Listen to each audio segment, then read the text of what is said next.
Static leader and raid leader are not the same thing, and in this video I'll tell you what the differences are.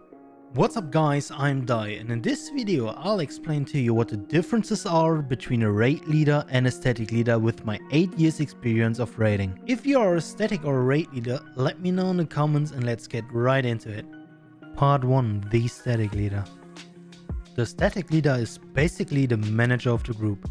He or she is responsible for building the roster and finding the right people for the job.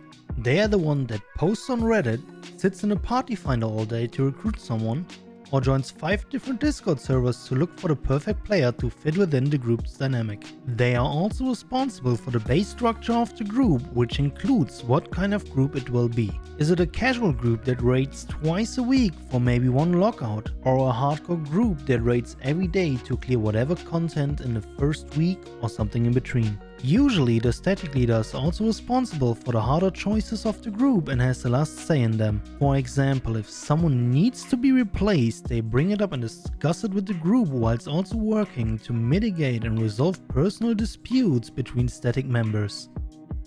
Part 2. The raid leader. The raid leader is the voice of the group doing raids. He or she is responsible for the strategic aspect of the group, so they are the one that pick out the best strategy for the fight. They will also be the one that call out most if not all the mechanics in a fight. To be honest with you, they need to know their shit. In most groups I was in, the raid leader would come out naturally with time. It's someone that recognizes mechanics earlier than some others in the group and will push the group forward with calling it out, without failing their own mechanics or sacrificing DPS for it. Some groups even have more than one raid leader depending on the fight itself. The raid leader should also call for a break if the group is out of focus, shut down the shedding if it hurts the group, and ask players after a wipe if they understood the mechanics, and if so, if they know how to fix their mistakes. And now, some tips for leaders.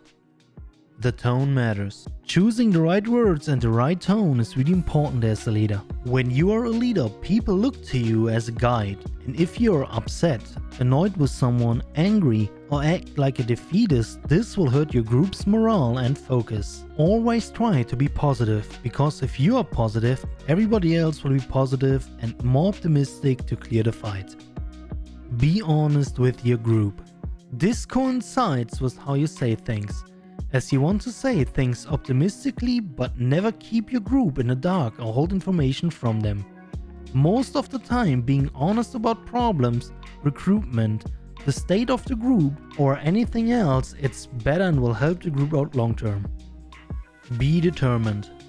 Building a successful raid group can take weeks or even months, and if you step in as a leader, you have to accept that it will take a long time. Sometimes it's better to teach a willing player than to replace someone with an in quotes better player for the sake of the group's mentality. Over time, a player that is willing to put in the effort and you are determined to help them, they can be as good or even better than the player that thinks they are good already.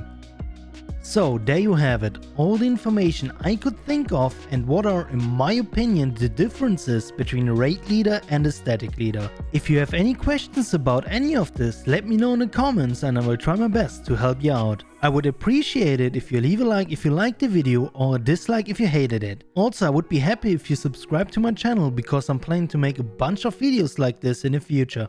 Thanks for watching.